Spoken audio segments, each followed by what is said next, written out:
দোয়া করার সময় জায়গাগুলো বুঝে দোয়া করতে হবে, যে কখন কিভাবে দোয়া করলে দোয়াগুলো কবুল হবে।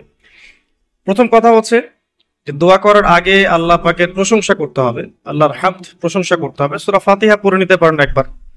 দোয়া করার শুরুতে আপনি দরুদ পড়বেন, দরুদের ফলে দোয়া কবুল হয়। দরুদ না পড়লে দোয়াটা আসমানে গিয়ে ঝুলে থাকে, উঠিয়ে নেওয়া হয় না। যখন দরুদ পড়া হবে তখন দোয়াটা উঠিয়ে নেওয়া হবে। দোয়া করার কিছু টেকনিক আছে, যে কিভাবে কি দোয়া করলে কবুল হবে, কখন দোয়া করলে কবুল হবে, এগুলো বুঝে দোয়া করতে হবে। অনেকেই বলে দোয়া করেই যাচ্ছে কবুল হচ্ছে না। কিছু বিষয় আছে হয়তো এই কারণে হচ্ছে না, হয়তো বা আল্লাহ পাক চাচ্ছেন এটা আপনার জন্য পরে পাওয়া উত্তম, সেই জন্য আপনি এখন পাচ্ছেন না। হয়তো বা আল্লাহ পাক আপনাকে পরকালে দিবেন বলে জমা রেখেছেন, হয়তো এই জন্য পাচ্ছেন না। অথবা হয়তো আপনার আকীদায় শিরক আছে, হয়তো এই জন্য হচ্ছে না। হয়তো বা আমলে বেদাত আছে, এই কারণে হচ্ছে না। অথবা আপনার রিজিকে কোনো হারাম কিছু আছে, মেবি এই কারণে আপনার দোয়া কবুল হচ্ছে না। অথবা আপনি তাড়াহুড়া করছেন। তাড়াহুড়ার ব্যাখ্যায় নবী সাল্লাল্লাহু আলাইহি ওয়াসাল্লাম বলেছেন যে মানুষ বলে আমি দোয়া করেই গেলাম, আমার দোয়া কবুল হলো না। তো আমরা জেনে নিব যে কোন কোন জায়গায় কিভাবে দোয়া করলে দোয়া কবুল। দোয়া করার আগে অবশ্যই আল্লাহর প্রশংসা করবেন, অ্যাটলিস্ট একবার আলহামদুলিল্লাহ বলে হাত তুলবেন। তারপরে আপনি নবী সাল্লাল্লাহু আলাইহি ওয়াসাল্লামের কাছে উপরে একবার দরুদ পড়বেন। আগে আগে আল্লাহর প্রশংসা, তারপরে দরুদ। এরপরে আপনি নিজের পাপের ক্ষমা চাবেন। আগে আপনি পাপ করেন বা না করেন, আগে বলবেন রব্বিক ফিরলি, আল্লাহ আমাকে মাফ করে দাও, পাপ করেন বা না করেন। এটা সুলাইমান আলাইহিস সালামের সেই দোয়া থেকে আমি শিক্ষা নিয়েছি। সুলাইমান আলাইহিস সালাম যে বিখ্যাত দোয়ায় বলেছিলেন যে আল্লাহ আমাকে এমন মুলক এবং রাজত্ব দান করুন যে মুলক আর রাজত্ব আপনি কাউকে কখনো দেননি। এই দোয়ার শুরুতে তিনি বলেছেন রব্বিক ফিরলি, আল্লাহ আমাকে মাফ করুন। তো এটা আদব, দোয়ার আদব হচ্ছে আগে নিজের ক্ষমা চাওয়া, আল্লাহর কাছে নিজের ভুলের ক্ষমা চাওয়া, তারপরে দোয়া করা। হামসানা, দরুদ, এরপরে আপনি ক্ষমা চাবেন। এবার আপনি দোয়াগুলো করবেন আপনার মন থেকে। আরবি দোয়া জানা থাকলে আরবিতে দোয়া করবেন, কারণ আপনি আপনার রবের সাথে আরবি দিয়ে কথা বলবেন, এর চেয়ে আসলে গর্বের কি হতে পারে। আরবি ভাষা কেন শিখবো, কি দরকার আছে? এটা কি সাম্প্রদায়িকতা?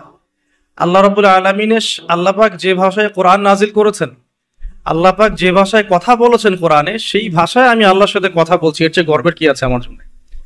আরবি কেন শিখছি, কেন শিখবো? এই ভাষাতে আমি আল্লাহর সাথে কথা বলবো। জান্নাতে এই ভাষা চলবে, কোরআনে এই ভাষায় নাজিল হয়েছে, কবরে এই ভাষায় প্রশ্ন করা হবে। তা আমি কেন এই ভাষায় আল্লাহর সাথে কথা বলবো না? এর মানে এই নয় যে কেউ যদি আরবি না জানে অন্য ভাষায় দোয়া করতে পারবে না, এমনটা নয়। অবশ্যই কেউ যদি আরবি না জানে, বেসিক দোয়াগুলো না জানে, সে বাংলাতে দোয়া করতে পারে, কোনো সমস্যা নেই। ইংরেজিতে দোয়া করতে পারে, উর্দু দিয়ে দোয়া করতে পারে। ভাষাগত পার্থক্য আল্লাহর কাছে নেই, তবে আরবির মর্যাদা আছে। আর এটা আমার কাছে গর্বের বিষয় মনে হয় যে আমি আরবি দিয়ে আমার রবের সাথে কথা বলতে পারছি। আমি আরবি দিয়ে কথা বলছি, এবং আরবি দিয়ে দোয়ার ক্ষেত্রে আপনি এত এত ভালো করে মনের ভাব প্রকাশ করতে পারবেন অল্প শব্দে, যেটা হয়তো অন্য কোনো জায়গায় সম্ভব নয়। এরপরেও আমি বলবো যে মাতৃভাষায় মানুষের মনের ভাব প্রকাশের ক্ষেত্রে সহজতা আছে। যদি কেউ আরবি না জানেন, সেক্ষেত্রে মাতৃভাষাতেই বেশি বেশি দোয়া করবেন, চলতে ফিরতে দোয়া করবেন। নির্দিষ্ট সময়েই দোয়া করতে হবে এমন নয়, রোজা রেখে সারাটা দিন যখনই আপনার মন চাচ্ছে, মনের মধ্যে একটা কিছু চাহিদা আসছে, আপনি দোয়া করে ফেলবেন। নবী সাল্লাল্লাহু আলাইহি ওয়াসাল্লাম বলেছেন, যদি তোমাদের কারো জুতার ফিতাও ছিঁড়ে যায়, সে যেন সেই ফিতাটাও আল্লাহর কাছে চেয়ে নেয়। প্রতিটা বিষয় আল্লাহর সাথে শেয়ার করতে হবে। আল্লাহ, আমার চাকরির দরকার, আমার রিজিকের সমস্যা, আমার পারিবারিক সমস্যা, আমার ব্যবসায়ের সমস্যা, আমার ইলম অর্জন করতে চাই, আল্লাহ আমাকে ইলম দান করো। আল্লাহ, আমি শারীরিকভাবে অসুস্থ। বিভিন্ন রকম সমস্যা আমরা জর্জরিত আছি। প্রত্যেক মানুষের কোনো না কোনো সমস্যা আছে। সমস্যা থাক বা না থাক, দোয়া করতেই থাকতে হবে। যে ব্যক্তি সুখের সময় বেশি বেশি দোয়া করে, আল্লাহ পাক দুঃখের সময় তার দোয়া বেশি কবুল করেন, এমনটা হাদিস এসেছে। যে ব্যক্তি সুখের সময় ভালো আছে, এখন আমার ফিজিক্যাল আমি ফিট, এখন আমি আল্লাহ পাকের অসীম নিয়ামতের মধ্যে আছি, বাড়ি গাড়ি টাকা টাকা করি, আত্মীয় স্বজন, স্ত্রী সন্তান সবই আছে, আমার কোনো কিছুর অভাব নাই। এরকম সুখের সময় যে ব্যক্তি বেশি বেশি দোয়া করবে, ইস্তেগফার করবে, ক্ষমা চাবে, আল্লাহ পাক দুঃখের সময় সেই বান্দার পাশে থাকবেন ইনশাআল্লাহ। আর সবচেয়ে বড় দুঃখের দিন তো কিয়ামতের দিন, আল্লাহ পাক সেদিন ইনশাআল্লাহ আমাদের সাথে থাকবেন ইনশাআল্লাহ তাআলা। দোয়ার আগে এই আদবগুলো মেনটেন করবেন। বাংলা ভাষায় দোয়া করেন যদি আরবি না জানেন। আর আরবি জানার দিকে আমি বেশি জোর দিচ্ছি, আরবি জানলে বেশি ভালো হয়। হিসনুল মুসলিম বইটা সাজেস্ট করলাম। এবং দোয়া করার কিছু টাইম আমি বলছি, যে এই সময়গুলো আপনি বেশি বেশি দোয়া করতে পারেন। রোজা রেখে সারাদিন দোয়া করতে পারেন যে কোনো সময়, স্পেশালি নামাজের সেজদায় একটা সেজদাও যেন বাদ না যায় যেখানে আপনি কোনো দোয়া করেন নাই।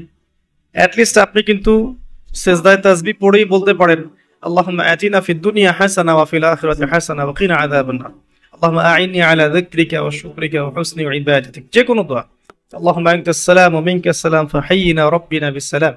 আল্লাহুম্মা ইন্নী আসআলুকাল হুদা ওয়াত তুকা ওয়াল আফাফা ওয়াল গিনা। কত দোয়া আছে।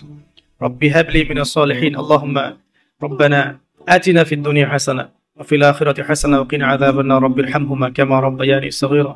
রব্বানা আতিনা মিন লাদুনকা রাহমাহ ওয়া হাইয়্ লানা মিন আমরিনা রাশাদা।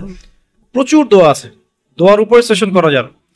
আপনি সেজদায় বেশি বেশি দোয়া করেন, মিনিমাম একটা দুইটা তিনটা করে দোয়া করার চেষ্টা করেন। যদি আরবি না জানেন, আপনি নফল নামাজে, সুন্নত নামাজে বাংলাতেও দোয়া করলে ইনশাআল্লাহ কবুল হবে। আল্লাহ পাক সমস্ত ভাষায় বোঝেন ইনশাআল্লাহ তাআলা। সেজদায় দোয়া করেন বেশি বেশি। আমি সাজেস্ট করবো যে রমজান মাসে আপনি 2 আজানের মাঝখানে দোয়া করবেন। আজান হয়েছে, আজানের সময় দোয়া করলে দোয়া কবুল হয়ে যায়। আজান এবং একামতের মাঝখানে দোয়া করলে দোয়া কবুল হয়ে যায়। রমাদান মাসে লাইলাতুল কদর আছে, শেষ দশকের বেজর রাতগুলোর মধ্যে আমরা একে পাবো। যদি কেউ লাইলাতুল কদর পেয়ে যায়, সেই রাত্রে যে দোয়া করবে সে দোয়াগুলো কবুল হবে ইনশাআল্লাহ তাআলা। কাউকে ইফতার করানোর পর দোয়া করলে দোয়া কবুল হতে পারে ইনশাআল্লাহ। দান সাদাকা করার পর দোয়া করলে দোয়া কবুল হতে পারে ইনশাআল্লাহ। হয়তো বৃষ্টি হচ্ছে, আপনি বৃষ্টি দেখে দোয়া করলেন, দোয়া কবুল হবে ইনশাআল্লাহ। দোয়া করে অনেক সময় আছে, অনেক মুহূর্ত আছে, অনেক আদর। আল্লাহ পাক আমাদেরকে বেশি বেশি দোয়া করার তৌফিক দান করুন, আমিন।